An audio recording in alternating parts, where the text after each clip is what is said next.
श्री गणेशाय नमः। आज 24 मई 2026 वार रविवार, अधिक मास का 8वां दिन। तो अष्टम अध्याय की कथा का प्रारंभ करते हैं। श्री गणेशाय नमः। सूत जी बोले, हे तपोधन विष्णु और श्री कृष्ण के संवाद को सुन संतुष्ट मन नारद नारायण से पुनः प्रश्न करने लगे। नारद जी बोले, हे प्रभु, जब विष्णु वैकुंठ चले गए तब फिर क्या हुआ, कहिए।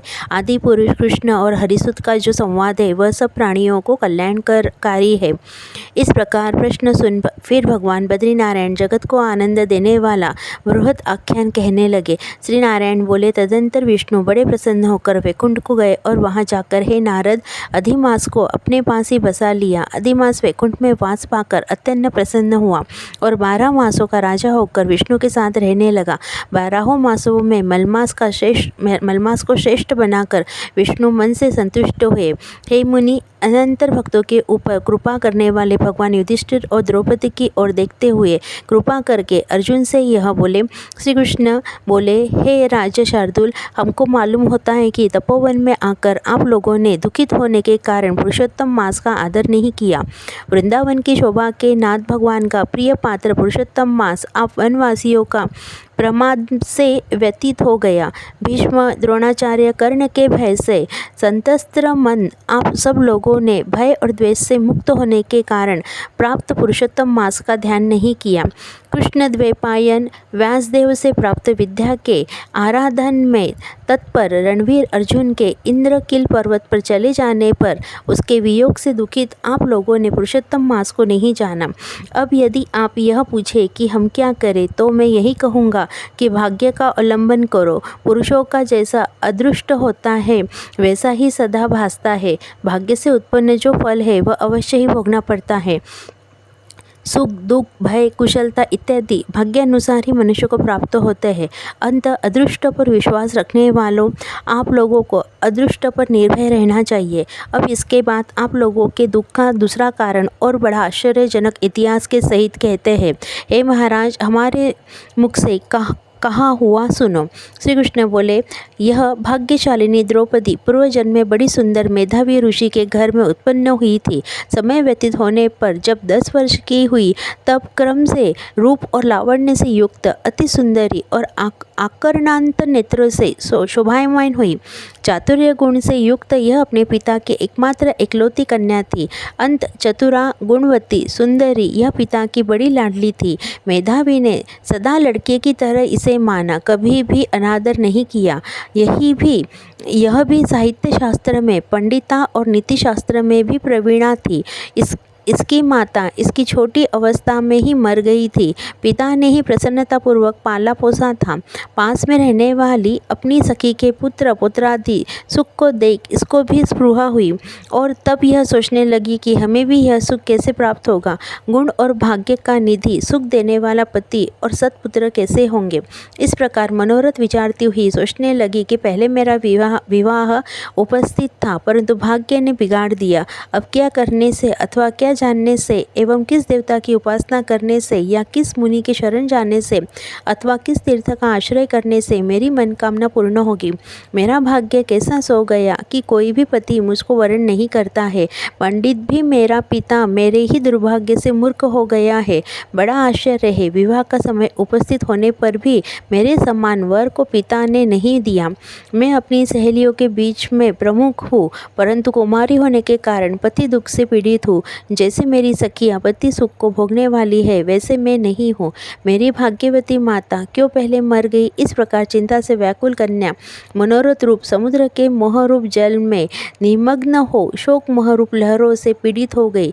इसके पिता मेधावी ऋषि भी कन्यादान के लिए कन्या के समान वर ढूंढने के हेतु देश विदेश भ्रमण करने के लिए निकले, परंतु कन्या के अनुरूप वर न मिलने से अपने मनोरथ में निराश हुए।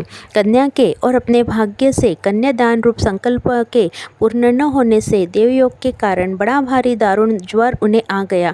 सब अंग ऐसे फूटने लगे जैसे समस्त अंग टूट कर अलग हो जाएंगे और ज्वर की ज्वाला से व्याकुल हुए श्वासोच्छ्वास लेते महादारुण मूर्छा से मदिरापान से उन्मत्त की तरह पैर लड़खड़ाते गिरते पड़ते किसी तरह घर में आए और आते ही पृथ्वी पर गिर पड़े। भय से विहल कन्या जब तक पिता को देखने आए तब तक कन्या को स्मरण करते हुए मेधावी मुनि मरणासन्न हो गए।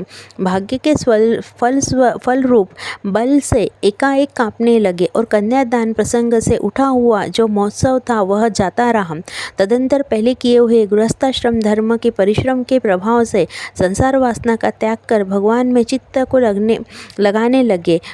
उस मुमूर्षु मेधावी ऋषि ने शीघ्र ही नीलकमल के समान श्याम त्रिवली से सुंदर आकृति वाले श्री पुरुषोत्तम हरि का स्मरण किया। हे रास के स्वामी, हे राधा रमण, हे प्रचंड भुजदंड से दूर से ही देवताओं के शत्रु दैत्य को मारने वाले, हे अति उग्र दावानल को पान कर जाने वाले, हे कुमारी गोपिकाओं के उतारे हुए वस्त्र को हरण करने वाले, हे श्री कृष्ण, हे गोविंद, हे हरे, हे मुरारे, हे राधेशा, हे दामोदर, हे दीनानाथ, मुझ संसार में निमग्न की रक्षा कीजिए। इंद्रियों के ईश्वर आपको प्रणाम है। इस प्रकार मेधावी के वचनों को दूर से ही सुनकर भगवान के दूत चट पर मुकुंद लोक से आए और उस मरे हुए मुनि को हाथ से पकड़कर ईश्वर के चरण कमलों में ले गए। इस प्रकार अपने पिता के प्राणों को निकलता देख वह कन्या हाहाकार करके रोने लगी और पिता के शरीर को अपनी गोद में रखकर अति दुख से विलाप करने लगी। चील पक्षी की तरह बहुत देर तक विलाप करके अत्यंत दुख से विहल हुई और पिता को जीवित की तरह समझकर बोली। बाला बोली, हाय हाय हे पिता, हे कृपा सिंधो, हे अपनी कन्या को सुख देने वाले, मुझे आज किसके पास छोड़कर आप वैकुंठ सिधारे हैं? हे तात, पितृहीन मेरी कौन रक्षा करेगा? आज मेरे भाई बंधु माता आदि कोई भी नहीं है। हे तात, मेरे भोजन वस्त्र की चिंता कौन करेगा? कैसे मैं रहूँगी इस शून्य वेदध्वनि रहित निर्जन वन की तरह आपके घर में? मैं मुनिश्रेष्ठ, अब मैं मर जाऊँगी, ऐसे जीने में क्या रखा है? हे कन्या में प्रेम रखने वाले पिता, हे तात, विवाह विधि बिना किए ही आप कहाँ चले गए? हे तपोनिधे, अब यहाँ आइए और अमृत के समान मधुर भाषण कीजिए। क्यों आप चुप हो गए? हे तात, बहुत देर से आप सोए हुए हैं, अब जागिए। ऐसा कहकर आंसू बहाती हुई घड़ी घड़ी कन्या विलाप करने लगी और पिता के मरने से दुखित हुई आर्त चिल पक्षी के तरह मुक्त कंठ से रोने लगी। उस लड़की का रोदन सुन उस वन में रहने वाले ब्राह्मण आपस में कहने लगे कि इस तपोवन में अत्यंत करुण शब्द से कौन रो रहा है?